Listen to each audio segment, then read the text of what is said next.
My name is Lena Hart. I was 28 the last time my parents invited me to dinner. 4 years of silence, erased with a single text. Dinner at Wesley House, 7:30, Daniel's promotion, dress nice. No greeting, no, how have you been, not even a question mark. That's how they operate, appearance first, concern optional. I reread the message 4 times, Wesley House. Of all places, the restaurant where I used to mop floors while Daniel took weekend trips on their dime. The place where I spent 2 summers in the kitchen with burns on my wrists and grease in my hair because financial aid didn't cover groceries, where I once scraped gum from under table 14 while Mom called to say she was too exhausted to talk. They never once came to visit me there, too ashamed, I think, or too proud. Back then, I worked the closing shift 6 days a week. I'd walk home in sneakers soaked with mop water, then wake up early to attend community college classes I paid for myself.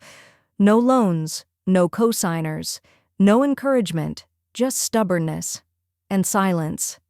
But now, apparently, I was welcome, as long as I didn't forget who the dinner was for. They arrived late, of course. 15 minutes after I was seated. No apology. My mother wore her usual pearl earrings, the ones she said made her look political. My father's shirt still had the dry cleaner's tag on it, like he'd bought it for the occasion. And Daniel walked in like he owned the air. Tan, rested, gold chain peeking out from under his open collar. He saw me and smiled like I was the intern assigned to park his car. "Well, well," my father said, sliding into the booth. "Look who finally said yes to dinner." I nodded politely. "Thanks for coming," Mom said like it was my event. "We weren't sure if you'd be available, still working that job with the coffees." "Baristaing," Daniel added, smirking. "Or is it called coffee artist now?" They laughed, like it was funny. Like the hours I spent grinding for tips and online certifications were part of some adorable phase they could mock over sparkling water. "Still living in that starter place?" my mom asked next. "Hope the neighbors are quiet." I didn't answer. Not because I didn't have one, but because silence unsettled them more than explanations. "She's probably saving up," Dad said. "Frugal living. Smart girl." He turned to Daniel. "You could learn a thing or two. Lena knows how to stretch a dollar." Daniel chuckled. "That's one way to put it." Then came the sentence that flipped the knife. "We picked this place for you, Lena," Dad said, gesturing around. "We thought you'd feel nostalgic. You used to work here, right?" He said it like it was trivia. A footnote. "Washing dishes, wasn't it? Or something like that?" I looked at him, then at Daniel, then at my mother, who was busy stirring her lemon water with a straw she didn't plan to drink from. I folded my napkin, careful, deliberate. "That's right," I said quietly. "I did a little bit of everything." He leaned back, pleased with himself. "Hope it's not too expensive for you, sweetheart. We know things have been tight." That's when I smiled. Not bitterly, not sarcastically, just enough to make them think they were still winning. "No worries," I said, reaching for the menu. "I'll cover it." There was a pause, the kind of pause that happens before a stage curtain rises. Daniel blinked, confused. "You'll cover dinner?" "Yes," I said calmly. "Tonight's on me." My mother raised an eyebrow. "That's generous of you." My father chuckled. "Must have been a good week at the cafe." No one saw it yet. The fuse was lit, but the explosion hadn't reached the room, not until the waiter came over and said the line that would unravel their entire illusion. He approached quietly, not rushed, not fawning, just the confidence of someone who knew exactly who he was walking toward. Dark button-down, crisp apron, silver pen behind his ear, the head waiter. I recognized him, Not because he'd served me before, but because he used to train the new hires when I was still in the back. He was sharp then, still is now. He glanced around the table and smiled. But not at my parents. Not at Daniel. At me. "Welcome back, Miss Hart." He didn't bow, didn't whisper, just said it plainly like greeting a partner. "Would you like your usual table by the window, or is this one fine?" The silence at the table went stiff. Daniel stopped chewing. My mother blinked too many times in a row. My father turned slowly toward me, face a mask of half-curious confusion. "Miss Hart?" he repeated. The waiter didn't flinch. Owner's preference always comes first. Just say the word. That was the first time I saw Daniel look scared. Not like he was in danger, but like the game had changed and no one told him the rules. "You own this place?" he asked, voice clipped. "That's what he said," I replied. "Technically, I'm the majority partner. The investment group carries the rest." Dad leaned in, voice low. "Since when?" "Since 2 years ago," I said. "I kept it quiet. I figured you'd prefer not being associated with waitstaff." The waiter cleared his throat politely. "Would you prefer to order, or shall I have chef send the standard set?" I smiled.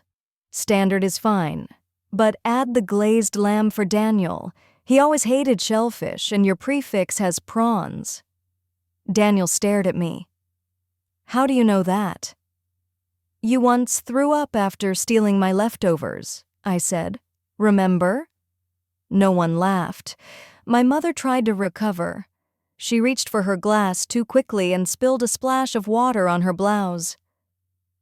"Lena, we didn't mean anything earlier." "I know."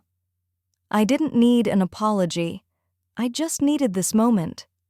The head waiter nodded once more before stepping away. The weight of his recognition still hung in the air. For the first time in years, they had to sit across from me and reckon with the fact that they knew nothing about who I'd become. And that was the point. The waiter left, and the silence settled again, this time heavier, denser, like fog that knew too much. Daniel shifted in his seat. "So what, this was some setup?"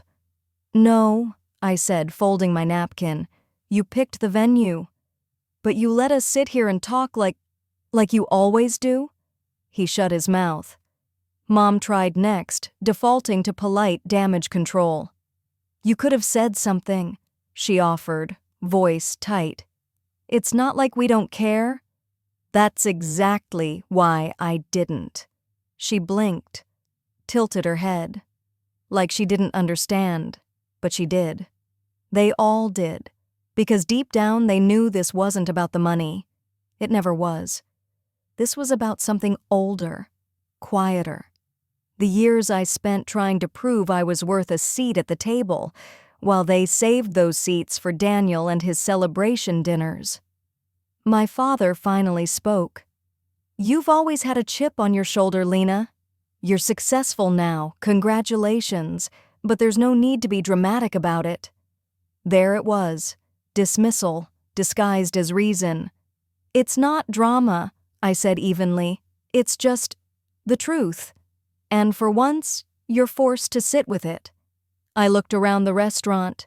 Same velvet booths, same framed oil paintings of coastal towns no one at this table had ever visited.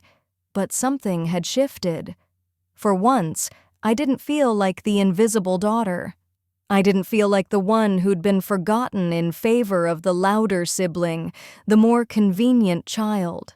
I felt centered, because every eye at the table was finally seeing me, and they didn't know what to do with that. Daniel scoffed. "So what now? You gonna throw us out?" "Why would I do that?" He shrugged. "Power move. Isn't that what this is?" I looked at him carefully. "Number this is dinner. And for once, you're the guest." He didn't know it yet, but I wasn't done. This wasn't just about the past. It was about what they still believed they could control and what I was about to take away. The food came out like clockwork. 5 pristine courses, art on porcelain. Too perfect to eat, which of course my mother loved. She started commenting on the plating as if we'd slipped into a cooking show. "Just look at this presentation. So elegant. That rosemary sprig? Beautiful." Her tone had changed. Less biting. More performative. She was trying to rewrite the moment in real time, like we were still just a family out celebrating, like nothing strange had happened when the headwaiter called me owner. Daniel stabbed at his lamb. He wasn't used to losing the spotlight. Especially not to me. "So you just bought the place?" he finally asked, chewing without tasting. "Out of nowhere?" "Not out of nowhere," I replied. "I made an offer during the first wave of closures.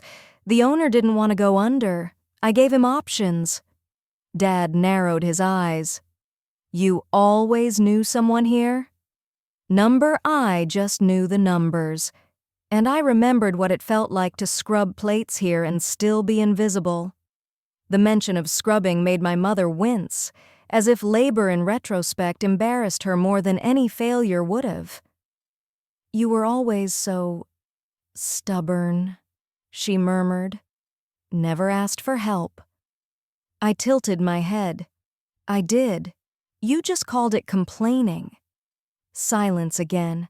Not the kind that waits for forgiveness, but the kind that realizes there may be no repair, and maybe never was. I looked around the table at the 3 people who had built an entire narrative without me. In their version, I was the burnout barista, the moody one, too sensitive, too dramatic, too difficult to invest in. And Daniel? He was the prodigy, the good return, the resume with polish. But what they never realized was this: while they poured money into appearances, I invested in outcomes. While they focused on praise, I focused on leverage. And now we were here. Same table, same bloodline. But the power had shifted, quietly and permanently. The waiter returned with a folded leather check sleeve, setting it gently between my father and me. He reached for it out of habit. I placed 2 fingers on top before he could open it. "I said I'd cover it," I reminded him. He blinked. "Lena, we didn't come here expecting—" "But you did," I said calmly. "You always do." Then I slid the sleeve off the table. Didn't even open it, just handed it back to the waiter with a nod. He understood. No need for a card, no signatures. Owners settle accounts differently. Daniel leaned back, arms crossed, face tight. He'd been quiet too long, and I could feel it building, the need to reassert control. He couldn't stand that the spotlight wasn't his, and dinner was almost over. "All right," he said finally. "You've made your point." "What point is that?" "That you're rich now. That you own the building. That you've got some kind of power trip going. Congrats, I didn't flinch." "You think this is about power?" He smirked. "Isn't it?" He didn't understand. Of course he didn't. Because Daniel had never once experienced what it meant to be overlooked. Not in this family, not in public, not in private. He got new cars when I got bus passes. He got tutors when I got guilt. He got applause when I got asked to quiet down. And every time I tried to do something for myself, community college, freelance contracts, night certifications, they said the same thing. "You need to be realistic, Lena." I turned toward him slowly. "No, Daniel, this isn't about power. It's about correction."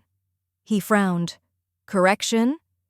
"Every dinner, every holiday, every celebration, you made it clear I wasn't worth the same investment. So I stopped asking. And I built quietly. Now you're just seeing the result." My father exhaled hard through his nose. He didn't like the word correction. To him, it sounded too close to punishment. "We did what we could," he muttered. I turned to him. Number you did what was convenient. There's a difference. He opened his mouth, then closed it again. For once, the accountant had no math left. Then Daniel struck where he thought it would still hurt. You know Mom cried when she thought you'd gone no contact? She said she missed you. She missed the version of me that failed quietly, I said. Not the one who stopped pretending. My mother whispered my name like I'd slapped her. I didn't respond. Because I wasn't trying to wound. I was simply finished lying. Then I pulled out the envelope, a small cream-colored one, embossed logo in gold, thicker than a wedding invite, thinner than a resume. Daniel saw it and narrowed his eyes. What's that? A formal letter, I said. You'll get yours next week. A letter for what? I smiled, just faintly. You'll see. It wasn't meant to threaten. It wasn't even meant for now. But he would remember this moment when the contents arrived, when the offer expired, when the recommendation vanished, when the door he thought was held open for him quietly closed, and when he finally realized that being the favorite wasn't the same as being respected. They kept eating, but no one tasted anything. The clink of forks on plates sounded too loud, too clean, like the prelude to a storm they couldn't name yet. I watched them try to regain balance, grabbing onto small talk like life rafts. This lamb really is something, Mom said to no one. You know, Daniel's company might be opening a satellite office in Portland, Dad added quickly. It's not confirmed, Daniel mumbled, suddenly unsure. They were performing. Again. But this time the stage was mine. I thought back to the first time I stepped into this restaurant, 15, awkward, smelling like cleaning solution after my second shift. That night, Mom had said, "Don't smell like work when you come home." It clings. She'd said it while Daniel bragged about his tennis camp, his new racket, the coach they'd hired without hesitation. Back then, I'd nodded, apologized, washed my clothes twice. I didn't realize I was already being trained to believe ambition was ungrateful. Now here I was, back in that same space, same family, same scent of roasted garlic in the air. But everything else had changed. They didn't know that Wesley House wasn't the only place I owned. They didn't know the coffee stuff they mocked had scaled into an enterprise. 6 cities, 3 accelerator grants, and a partnership with an adult learning platform I'd built from scratch. They didn't know my name was on deeds, contracts, patents, because they never asked. Why now? My mother asked finally. Why say all this now? I looked at her, not unkindly, but directly. Because you only notice value once someone else does, and by the time you ask how I did it, it's already done. She flinched like I'd shouted. I hadn't. I hadn't raised my voice all night, and that was the part that scared them most. Then I leaned forward slightly, voice low. All those years I disappeared? That was me choosing silence over begging. I let you write me out of your stories because I knew I was building my own. Dad stared at the table. Daniel wouldn't look at me. Mom held her fork like she forgot what it was for. Outside, the valet lights blinked. Inside, the dining room buzzed with distant laughter, clinking glasses, the rhythm of other people's evenings. But at our table, time slowed, because the version of me they could ignore was gone. And the one sitting here now? She didn't need them to clap. She just needed them to listen. Daniel finally pushed his plate away. So what now, Lena? You want a thank you? A medal? I didn't even blink. I don't want your gratitude, I said. I want your silence. No more reworded versions of my story at parties. No more pretending you helped build something you never touched. He scoffed. I never said that. Not in words, I said. But you didn't correct them either, not once. That's what always hurt more than the insults. The omissions. When family lets strangers rewrite your life because it's easier than admitting they played no role in it. My mother placed her napkin slowly in her lap. Deliberate, controlled, like she was trying to make the moment feel polite again. "You know," she said, "I always knew you'd land on your feet." "That's a funny way of showing it," I said. "We had our differences." "You had preferences," I corrected. "You preferred Daniel." She froze. Even Dad didn't defend her this time, because everyone at the table knew it was true. They just hated hearing it out loud. "You resented me for not fitting," I said quietly, "for not being obedient enough, or grateful enough, or invisible enough." "We never said that," she murmured, "but you rewarded it in him." Daniel shifted uncomfortably but said nothing. That was the moment the final myth broke. That favoritism had been imagined, that I'd misread the tone, that I was too emotional, too sensitive, too much. I wasn't. I was just finally done apologizing for noticing. Then I dropped the final stone. "You know the scholarship fund you asked me to contribute to?" My father sat up straighter. My mother glanced at him. "Yes, for Daniel's nonprofit." I pulled the donation. Daniel's head snapped up. "You what?" I withdrew the offer, reallocated it to a program that funds returning adult learners, people who never had a family backing them up. He looked stunned. I kept going. "You'll get a formal letter this week, politely worded. No hard feelings, but your fund doesn't meet the new eligibility standards." He stared like I'd kicked over his foundation. "You said you'd help," he muttered. "And I did, for years, quietly, behind the scenes, before you decided to pretend I didn't exist." The silence that followed wasn't empty.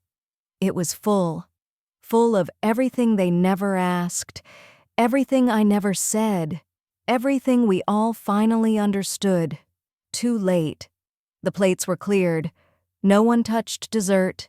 Even the server hesitated, hovering with a tray of delicate tarts before realizing no one at our table remembered how to smile. Daniel stared at his folded hands.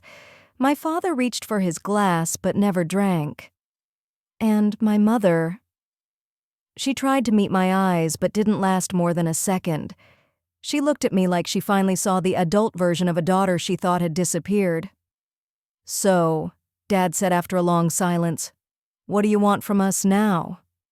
I looked at him, calm. "Nothing." He flinched, just slightly. "You don't want to rebuild anything?"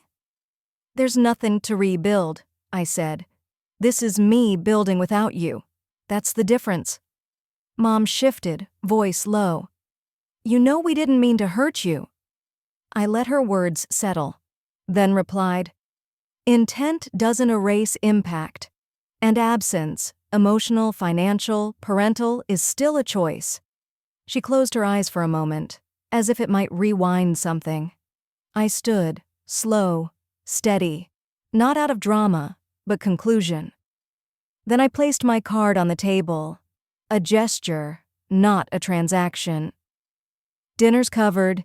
You can go back to telling people I'm still figuring things out if it helps you sleep."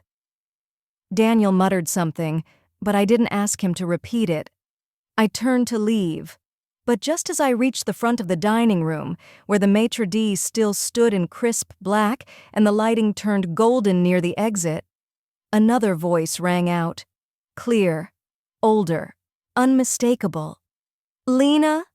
I turned. It was her, Grandma Rose, Dad's mother, the one they always said wouldn't understand the business stuff, the one who sent cards without fail, even when my parents didn't. She stood beside a different table, hand gripping her cane, her voice sharp enough to cut every lie at ours. "You didn't tell me this was her restaurant," she said to my mother, loud enough for half the room to hear. My mom tried to hush her. "Mom, please." "No, no more hiding." Then she turned to the rest of the guests seated around her, cousins, in-laws, longtime friends. She built this place with no help, and they made her feel ashamed for it. The room stilled. My hands tightened, but I didn't speak. I didn't need to. Because for the first time, someone else was writing the truth aloud. And this time, the audience was listening. I hadn't invited her, didn't even know she'd be there. But when Grandma Rose stood and made her voice the truth they'd buried for years, something in the room changed. Not just at our table, through the whole dining space. Silence fell like a dropped glass. Even people who didn't know us leaned closer. "You think we don't see things?" Grandma said, still standing tall despite the cane. "We see who gets clapped for. We see who gets mentioned in Christmas letters. And we definitely see who gets erased when it's inconvenient." Daniel shifted in his seat, trying to melt into his blazer. Mom looked like she'd swallowed a pin. "Lena built something," Grandma continued. "With no shortcuts, no head starts. She fed people before she could feed herself, and you called her selfish for it." The thing about older women, when they finally speak, the room listens. Because you can't out-explain decades. And Grandma wasn't just angry, she was ashamed of them. "I didn't know," she said, quieter now, looking only at me. "And I should have." I swallowed, slowly, then nodded once. "You weren't the one hiding the mail?" "But I stayed silent when I shouldn't have." "We all did," I said.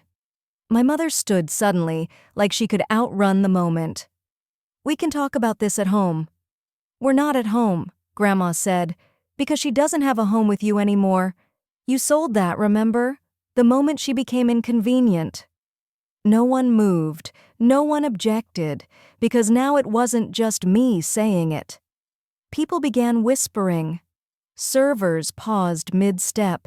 Even the pianist in the corner missed a chord, and then the maître d' stepped forward. He turned to me, only me, and said, "Your office just called." They said, "Congratulations." Mom blinked. "Office?" He smiled faintly. "Your main office," said the expansion deal went through. The Paris location. That's when the real silence fell, because suddenly their daughter wasn't just the quiet one, she was global, and they'd missed every step of the climb. I stepped back toward the table, slow, controlled. Not for drama, for choice. Their faces were still frozen, like they'd just realized the car they mocked had become a freight train. "Paris?" Mom echoed, like she'd misheard. "France, yes," I said calmly. "We're launching a sister restaurant there. The contracts were signed this morning." Dad let out a breath, low and bitter. Daniel rubbed his temple like it might make this version of me go away. I gave Grandma a nod, and she lowered herself slowly back into her chair, still upright, still unflinching. Then I turned to my family. "You taught me something," I said, voice quiet. "That love with conditions isn't love, it's leverage." "Lena," Mom tried again. "No," I cut in gently. "Let's not ruin this moment by pretending we were ever on the same page." I looked at Daniel. "You called my work embarrassing." "I was joking," he muttered. "But you weren't laughing when you applied for a position last year. You know, the one under a fake name? HR flagged it." He said nothing. There was nothing left to say. I looked at them one last time. My mother's pride, built on appearances.